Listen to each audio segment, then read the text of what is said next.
I hadn't eaten in 2 days, and my last $5 were all I had left in the world. Then a stranger offered me a ruined cabin that once belonged to my father, the same father who vanished without a trace. What I didn't know was, before we start, join our YouTube by subscribing to the channel. Don't forget to like this video and tell me in the comments where you're watching from and what time it is. Now, let's get into the story. I hadn't eaten in 2 days, and my hands wouldn't stop shaking when I counted the last $5 I had left. That's when the old man slid a photo across the table, a broken cabin in the middle of nowhere, and said, "This used to belong to your father." The problem? My father disappeared when I was 8, and no one ever told me why. I stared at the photo longer than I should have. The cabin looked dead, wood rotting, windows shattered, the kind of place people avoid, not buy. But there was something else, a small detail in the corner of the image, a symbol carved into the door. I didn't recognize it, but it felt familiar, like something I had forgotten, not something I had never seen.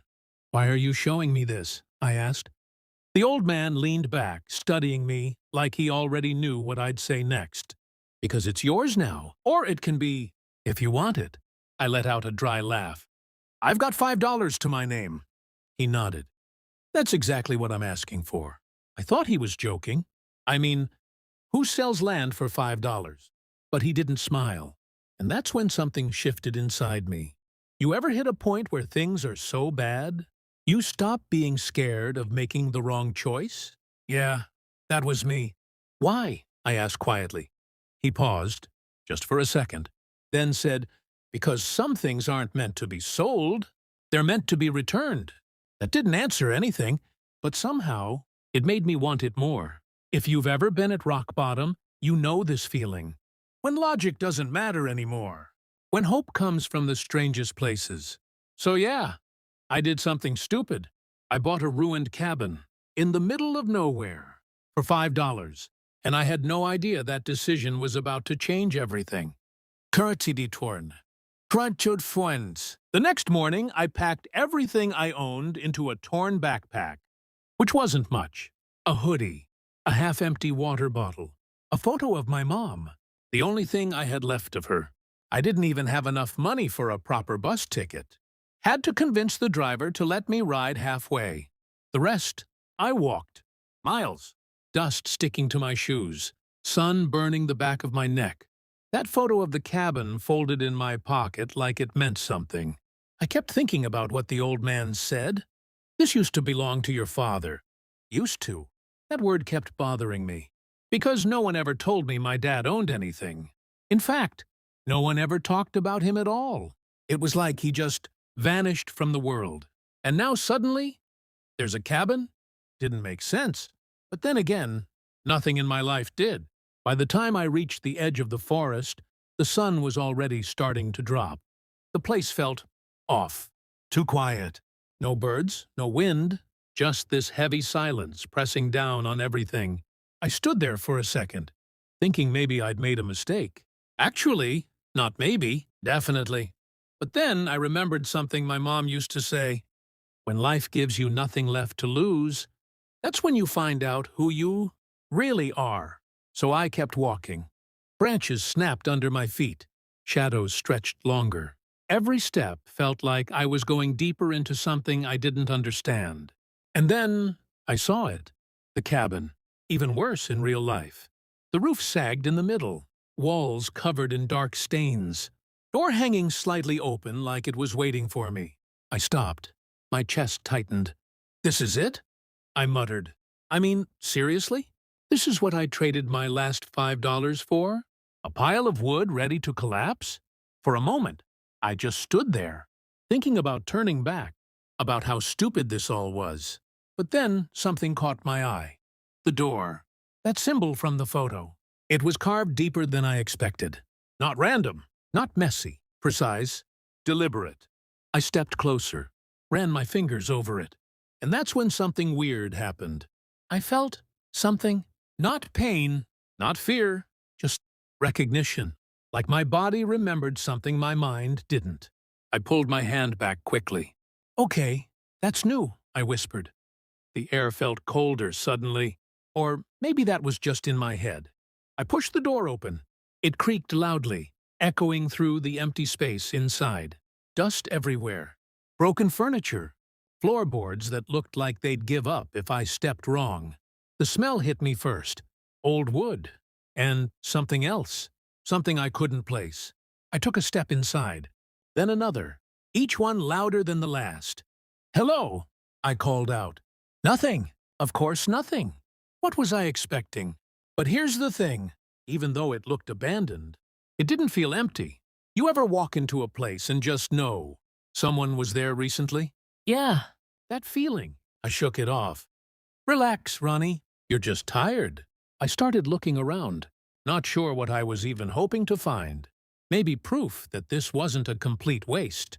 Maybe something, anything, that explained why this place mattered. But everything looked worthless. Broken table, old mattress, walls scratched up like someone had been angry or desperate. I sighed. Great, $5 well spent. I was about to leave. Actually, I had already turned toward the door. When I heard it, a soft sound, like something shifting. I froze. My heart started pounding instantly. "Hello," I called again. Nothing, but I knew I heard it.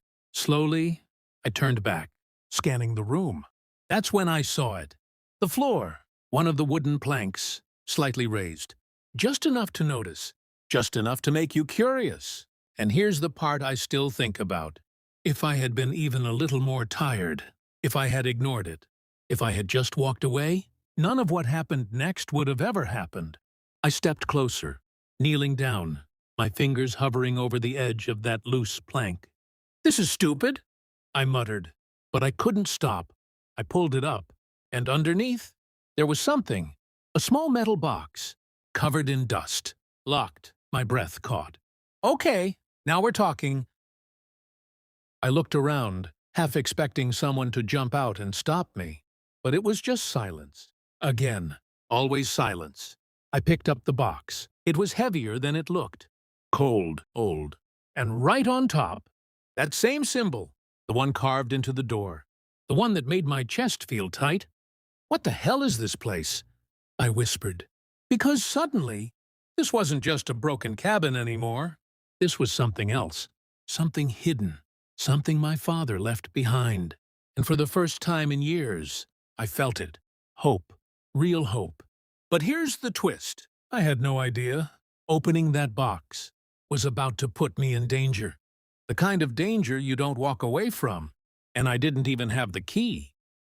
I sat there on the dusty floor, staring at that locked metal box like it was breathing. It wasn't, obviously. But the way my chest rose and fell, it felt like the whole room was alive with me.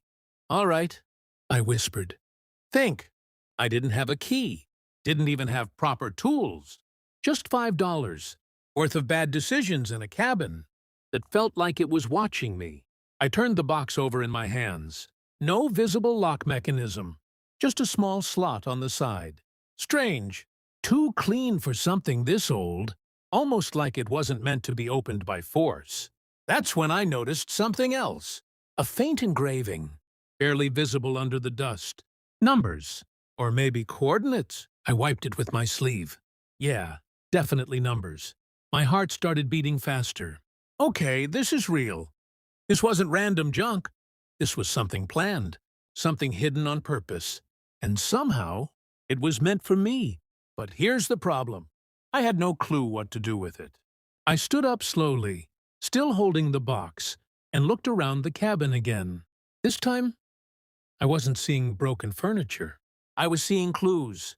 Every scratch on the wall, every loose board, every shadow.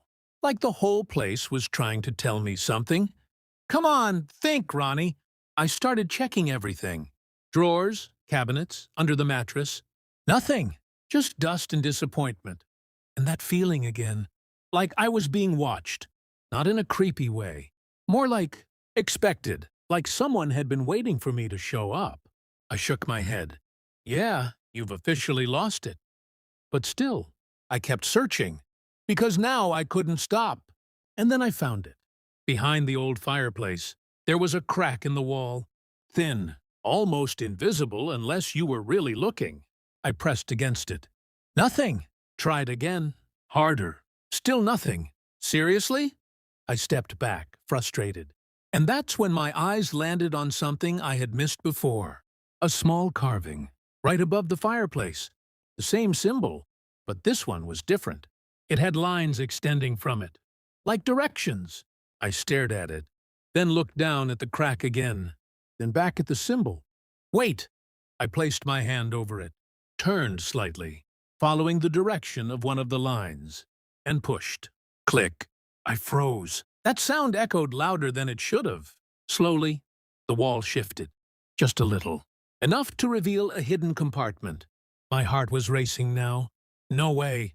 Inside, there was a small cloth bag, and inside that, a key. I actually laughed, not because it was funny, but because it felt unreal. Of course, there's a key. I grabbed it, hands shaking, turned back to the metal box, and for a second, I hesitated. You ever get that feeling? Like once you do something, there's no going back? Yeah. That, I took a deep breath.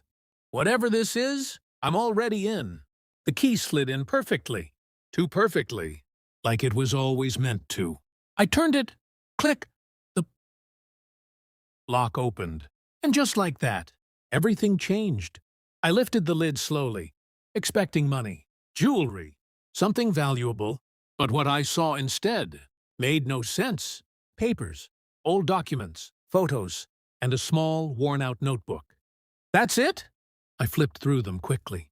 Nothing looked expensive. Nothing looked like millions. Just old stuff. Useless stuff. My excitement dropped instantly. Seriously? This is what I walked miles for. I almost threw it aside. Almost. But something made me stop. A photo. It slipped out and landed on the floor, face down. I picked it up, turned it over, and my breath caught. It was him. My father. Younger, but unmistakable. Standing right in front of this cabin. But he wasn't alone. There were other men with him, dressed sharp. Too sharp for a place like this. And behind them, a logo. I didn't recognize it fully, but I had seen something similar before. Recently, my mind raced. Where did I? And then it hit me. The old man, the one who sold me the cabin, he had that same symbol, on a ring. My stomach dropped. This isn't random. I grabbed the notebook, flipped it open. Most of it was filled with messy handwriting, notes, dates, sketches. And then one page stopped me cold. A sentence, written darker than the rest, almost like it mattered more. If anything happens to me, do not trust them. My chest tightened. Trust who? I kept reading. Names, locations, transactions. This wasn't just some personal journal. This was records, hidden records, of something big, something illegal. My hands started shaking again. Dad, what were you into? And then I saw it. A map, folded carefully between the pages. I opened it. And that's when the second twist hit me. The cabin wasn't the main location. It was just a marker, a starting point. The map led somewhere else, deep into the forest, far from any road, marked with that same symbol. And next to it, a word, vault. I felt a chill run through my body. Okay, now this is insane. Because suddenly, this wasn't about a ruined cabin anymore. This was about something hidden, something my father protected. Something people might still be looking for. And right on cue, I heard it. A car. Distant, but getting closer. My head snapped toward the door. No, no, no. No one should know I'm here. No one. Unless... My heart dropped. The old man. I grabbed everything, stuffed the papers and notebook into my bag, closed the metal box. Too late to hide it properly. The sound of tires crunching on dirt got louder. Closer. They were here. I looked around, panic rising fast. There was nowhere to run, nowhere to hide. And then, voices. Outside, low, calm, controlled. Not random, not lost. They knew exactly where they were. One of them spoke. I told you, someone would come. My blood went cold. I stepped back slowly, trying not to make a sound. But my foot hit something, a loose board. It creaked. Loud. Too loud. Silence outside. Then, footsteps approaching the door. And in that moment, I realized something terrifying. This cabin was never abandoned. It was being watched. And now, they knew I was inside. The footsteps stopped right outside the door. I couldn't breathe. Every instinct in my body screamed run. But there was nowhere to go. The door creaked open slowly. Light spilled inside. And then I saw him. The old man. But he didn't look the same anymore. No soft smile. No calm eyes. Just cold. Sharp. Like everything about him had been an act. "Well," he said quietly, stepping inside. That didn't take long. 2 other men followed behind him. Bigger. Silent. Watching everything. I swallowed hard. You set me up." He tilted his head slightly. "No, I gave you a choice." My grip tightened around my bag. "You knew I'd come here. I hoped you would." There it was again, that strange calmness in his voice, like none of this was urgent. Like he was still in control. I took a step back. "What do you want?" His eyes flicked to the metal box on the floor. Then back to me. "You opened it." Not a question. A statement. I didn't answer. Didn't need to. He already knew. The silence stretched. Then he smiled. Just a little. "Good. That saves us time." One of the men stepped forward. Instinct kicked in. "Don't!" I snapped, stepping back again. My voice shook. But I didn't care. I wasn't the same person who walked into this forest anymore. Something had changed. Fear was still there. But now, it had something else mixed in. Anger. "Those things belong to me," I said. The old man's expression didn't change. "They belong to your father." I clenched my jaw. Same thing. For a moment, just a moment, I thought I saw something in his eyes. Respect. But it disappeared fast. "Your father," he said slowly, "made a mistake." My heart pounded harder. "What kind of mistake?" He stepped closer. Close enough that I could see the fine lines on his face. The kind you get from years of thinking too much. He thought he could outsmart people like us. A chill ran through me. "People like you. Who are you?" He ignored that. Instead, he nodded toward my bag. "What did you see in there?" I hesitated. Bad move. One of the men grabbed me. Hard. Pinned my arm behind my back. Pain shot through my shoulder. "Hey!" "Relax," the old man said calmly. "We're just having a conversation." "Yeah? Feels more like a threat." He sighed, almost bored.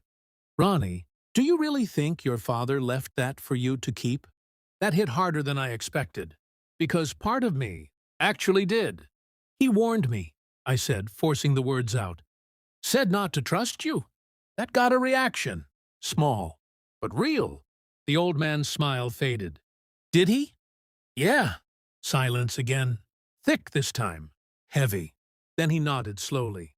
"Then he didn't learn." My stomach twisted. "What does that mean?" He looked at me like I was a kid asking the wrong questions. "It means your father got greedy." "No," I snapped. "You're lying." The man holding me tightened his grip. I winced, but I didn't back down. "He hid something," I continued. "Something you want." The old man didn't deny it. Didn't confirm it either. He just watched me. And that's when I understood something. This wasn't about the cabin, or the box, or even the map. This was about whatever was at the end of that map. The vault. And they didn't have it.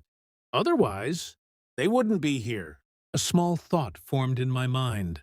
Dangerous, but clear. They needed me, which meant I had leverage. I let out a slow breath. Then I said the one thing I wasn't sure I had the courage to say. "I know where it is." The room went still. The man holding me loosened his grip. Just slightly. The old man's eyes narrowed. "No, you don't." I shrugged as much as I could. "Map says otherwise." Another pause. This one longer. Then he smiled again. But this time, it was different. Interested. "All right," he said. Let's say you're telling the truth. I am. What do you want? There it was, the moment, the turning point. A few hours ago, I was broke, hungry, lost. Now, I was negotiating with people who clearly had power. I swallowed. Steady. Half. The word hung in the air. One of the men actually laughed. The old man didn't. Half? He repeated. Yeah. You don't even know what's there. Doesn't matter, I said. You do? That landed. I could see it. The calculation behind his eyes, weighing options, risk versus reward. Then he took a step closer, lowered his voice. Or we take it from you. I met his gaze. Then why haven't you? Silence. Got him, because deep down, he knew. Without me, they were guessing, and guessing wasn't good enough. Not for something this big. Seconds passed. Felt like hours. Then finally, he nodded. Fine. My heart skipped. Half, he said. But you lead. I exhaled slowly. Deal. The man released me. I stepped forward, rubbing my shoulder, trying not to show how close I was to falling apart. But inside, everything was racing, because I had no idea what we were about to find. See. Pete, we left the cabin just as the sun started to disappear. The forest felt different now, heavier, like it knew what was coming. I followed the map, step by step, every mark, every turn. They stayed close behind me, too close, watching, waiting. Hours passed. The deeper we went, the darker it got, until finally we reached it, a clearing, bay, silent. And right in the center, a steel door, buried into the ground, almost invisible, unless you knew exactly where to look. This is it, I said. No one spoke. The old man stepped forward slowly, ran his hand over the surface. After all these years? His voice wasn't calm anymore. There was something else in it. Need, obsession. Open it. I hesitated. Because this was it. Whatever was inside would change everything. I pulled out the key, the one from the cabin. My hands didn't shake this time.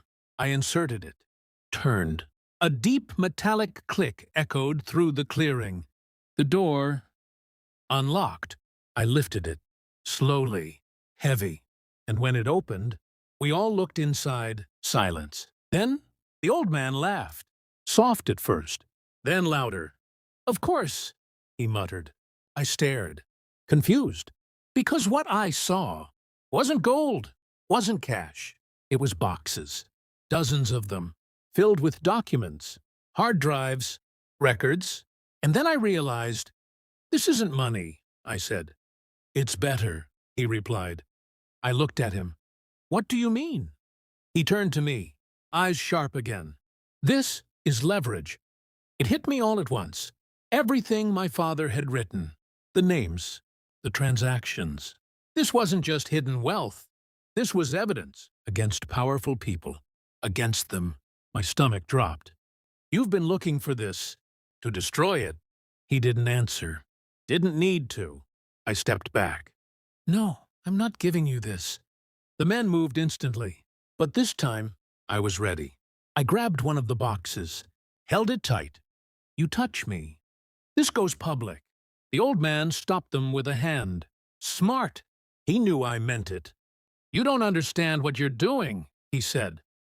No, I do, I replied. My father didn't get greedy. He tried to expose you. Silence. Truth has a way of doing that. He looked at me for a long time. Then finally, he smiled again. But this time, it wasn't cold. It was tired. You're right. That caught me off guard. What? He tried, the old man said quietly. And he almost succeeded. My chest tightened. What happened to him? The old man looked away. For the first time, he didn't have control. He disappeared, he said. Not an answer. But enough. I nodded slowly. Then said, I'm finishing what he started. The men shifted again, waiting for orders. But the old man didn't give any. Instead, he sighed. Long, heavy, then stepped back. Take it, he said. They looked at him, confused. All of it.